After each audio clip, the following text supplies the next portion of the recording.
Good evening, ladies and gentlemen. Welcome back to another episode here on African Confessions. The following story that you're going to be listening to, it comes from a personal story. I want to share with you all the challenges, the difficulties that I have been experiencing, the spiritual attacks that I have been facing.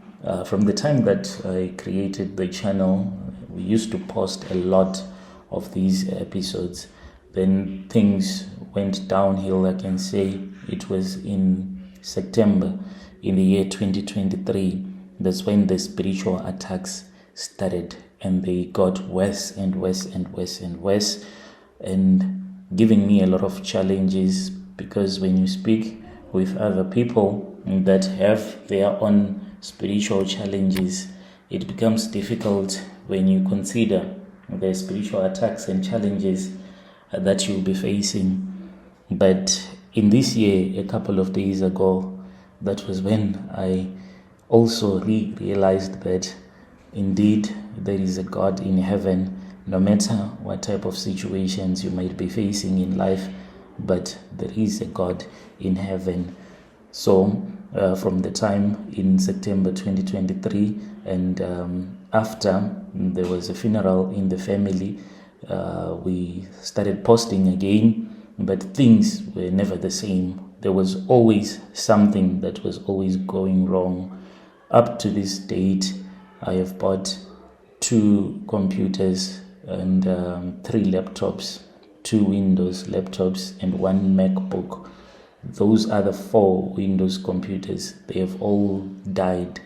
Even when I tried to upgrade, thinking that maybe it was because of the work that I was doing, let me buy a gaming PC, but that PC just died. There was a time when I used to create these videos with animations, and it did not last long. The reason it was because we had upgraded the equipment, and then our computer just died after we had used a lot of money, which was around about $700 purchasing that machine, and it did not even last long. And then I dumped Windows and I migrated to Apple products. I bought first, it was an iPhone. I used that iPhone 12 for a couple of weeks. Even the first day when I bought it at the iStore, it even refused to charge. It will be burning like no man's business. Returned back to the iStore. When we were in the shop, as they were testing it, they said there was nothing that was wrong with it. Even when I was driving back to the iStore, instead of this phone doing what it used to do, it was cool, it was not burning. But when I used to record on that iPhone, seeking better quality, it would be burning so much that you won't even be able to use it. But I returned with it, and then it was not burning at all. And then I went on, and I purchased a MacBook.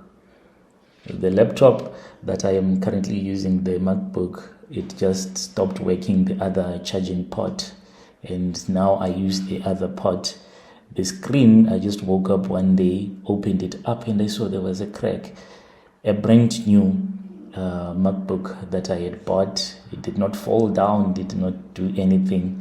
So I understood that it was part of the spiritual attacks that I was receiving. Kept on pushing and pushing, considering the fact that behind me there are other people that rely on me for their salary from month to month. So even when things were not okay spiritually, I would force myself to go on the laptop to work, knowing that if I do not work, there are other people who do rely on me. Then it was in 2024, last year, in July, that was when I said, let me reinvest. And then I thought of getting a truck, got the truck from the dealership, paid for the truck. So this truck, I paid it around 400,000 rands, and then I was able to take it out, and then got a driver. then we went to work. So we had to hire a trailer. We hired a trailer. There are other people that I spoke with behind the scenes who knew what was going on.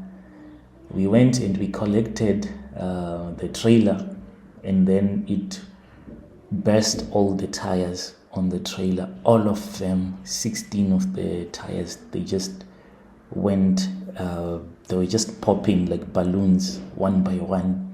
And at that time, the truck was already carrying the load from one place to another. It was supposed to go to a place in Mpumalanga that is called Akonhoek. That is where it was supposed to go and deliver. And before it could even travel maybe 300 k's, it had burst 16 tires, and we had to take out money on the first trip. All the tires, we could not even afford the brand new tires. They'd send, it was around 30,000 rands that was needed. The tires was fixed, and then we continued with the journey. After that, that was when the troubles now began. It was problems after problems. Spoke with a guy who does recycling stuff, sent the driver, went and collected the recycling material from Bombela. He was supposed to go with the recycling material in Johannesburg. We just got scammed just like that. Instead of the guy getting us paid, he scammed us. He just gave us silly stories, and he did not pay us, insulted me on top of that. And we stayed in Johannesburg, spoke with other people. Then they gave us a load from Johannesburg going with the load to Musina. It was potatoes. We carried the potatoes, and when we arrived in Musina, the driver informed me that the load, we have arrived in Musina at the offloading point. That was when another guy started calling me. He told me that I should give instruction to the driver to offload. And now I was speaking with a Nigerian guy. He was saying that he's the owner of the load. And I said, no, we are not going to offload unless you give us our money, which was it was around 15,000 that they were supposed to give us. For that money to be paid up, we had to fight with that guy. And I said, okay, no, it's fine. I then instructed the driver to drive with the truck and go to the police station. And I said, you come and get your potatoes at the police station. As the driver was driving there, that was when that Nigerian guy called again, and they said, no, you can go back and you can offload. We will deposit the money. We drove back from Musina, and then we spoke with another guy. This guy then told me that he could get me a contract going to DRC. We went and we waited for the Lord. You know, when people say that witchcraft does not exist, it is because you have not been in that situation. When you say that you do not believe that there are spirits out there, it is because maybe you have never encountered such a thing. When we arrived in a place that is called Randfontein, we were supposed to go and load Millimil from Rustenburg, and this Millimil was supposed to go to DRC in Congo there. We bought the things that we needed. We had to buy the tarpaulin, very expensive, and we had to buy a lot of ropes to tie down the Millimil. The money that was used there, it was just unbelievable. To even to rent the trailer, because the trailer that I was using previously, it belonged to another guy who said that his trailer does not cross borders. So we had to quickly hire another one, paid for that trailer. And then we started buying also tires that were needed on that new trailer. The truck then went to Rustenburg. When I was busy sending money, doing all of those things, buying the rope, the straps, at the place where we were supposed to go and get the milli mill, the electricity was working very fine. But then when we were driving towards that place, the electricity just stopped working. The moment that my truck arrived there, at that place, they could not even do anything. They would fix the electricity. Once they start to produce the milli mill, then the electricity will go again. They opted for a generator. It also died on them that they had brought. So we spent, I'm not sure, maybe 4 days. The truck was there. In the morning, the driver will drive to that place, get in the line. In the evening, you go to the truck stop, you would pay. Each and every day, it was the same story until we were told that we could load something that they call maize bran. Instead of going to DRC, we had to go to Lusaka. We went and we loaded that thing, and then we were on our way. With all the losses that had happened, we said no, we will use Botswana instead of Zim because it would be more expensive. The truck went to Zambia. So when the truck was going to Zambia, we did not know that even things were going to get worse. And previously, there was a dream that had been revealed to us, and in this dream, it was like someone from the family had said, "Oh, so this is the business that you have decided. But let me tell you one thing. You are going to own a lot of trucks, but not this one. This one, you are not going to own it.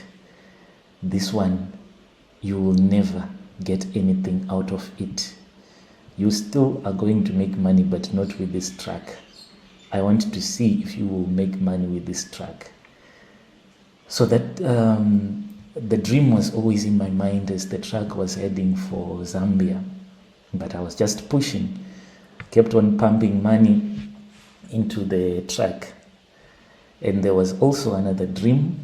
There were two guys that came, and these guys that came, they said that they had been sent.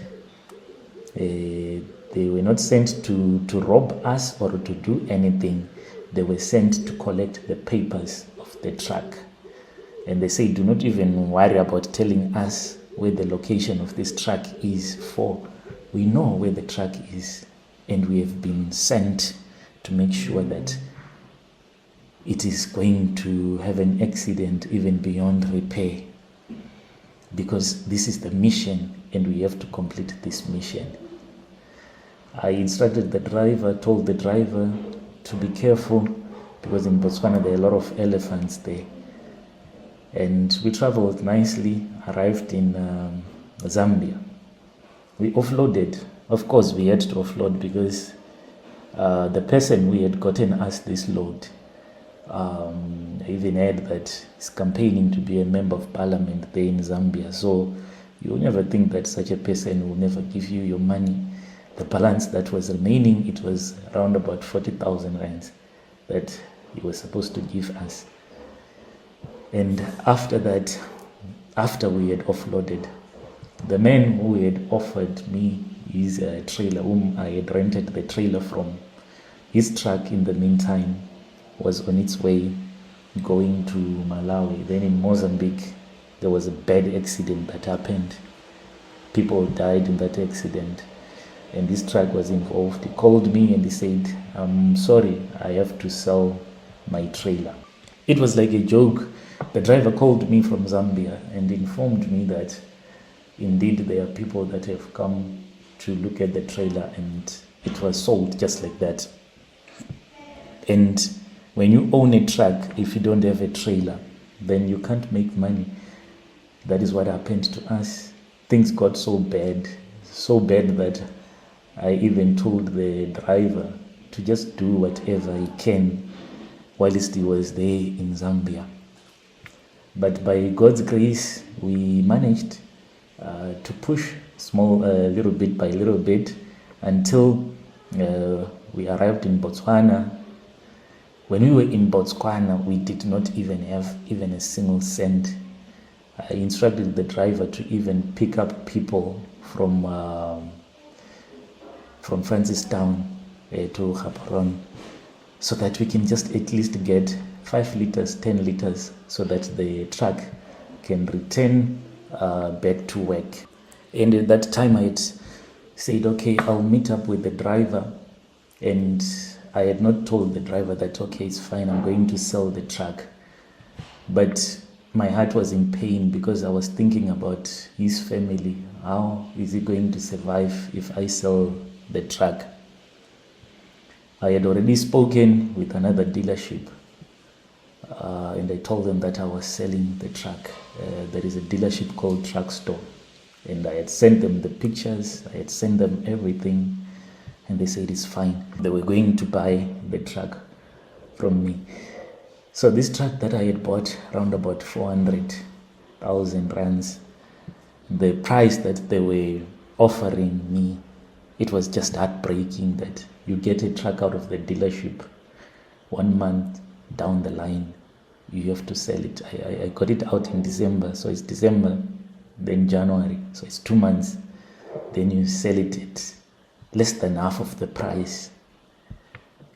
And the moment when I was about to seal the deal, selling the truck, that was when another guy spoke with me, and he said that he was willing to give me a trailer. I was not even believing him when he said, it's fine, you can go and hook the trailer and then the truck can go to work. And I said, I don't even have any money on me right now. I don't even have money for diesel.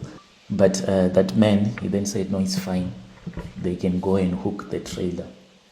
We hooked the trailer, and there was not even a single cent to buy grease. Just grease so that you can put on the 5th wheel before you hook the trailer. But by God's grace, there was another man who came to our rescue. We were able to buy the grease, and we at least filled up the tank. And then when the truck was now going to work, there was another man who owns a service station who then said that I'm going to give you, he had said, just tell me how much you want, how many liters. Then we said, no, it's fine for now. You can give us 150 liters. So I'm really grateful for what God has done. When I was about to sell the truck, then a man came out of nowhere and he gave me his trailer. We have never met. We only spoke on WhatsApp. He only said, I need your company details, I need your IDs, and I need everything. That is all that I need from you. So I know that out there might be someone who is thinking that the only solution when you are faced with all of these challenges is to become a ritualist. But if you just hold on, it might be painful, it might be hard, but things will always work out. Things will always work out, and God will always be looking out for you, no matter how hard things can get. Because in the middle of all of this, when things really got so hard, there was even one man who called me, who told me that he was in the middle of his consultations. He is a herbalist. He told me that he saw that in a vision, that in business, I am someone who is not strengthened spiritually. And when you are not strengthened spiritually, people, even if they owe you money, like in my case, the people that are owing me around about 70,000 rands, they won't even feel like I am owing this person, so let me pay this person in time.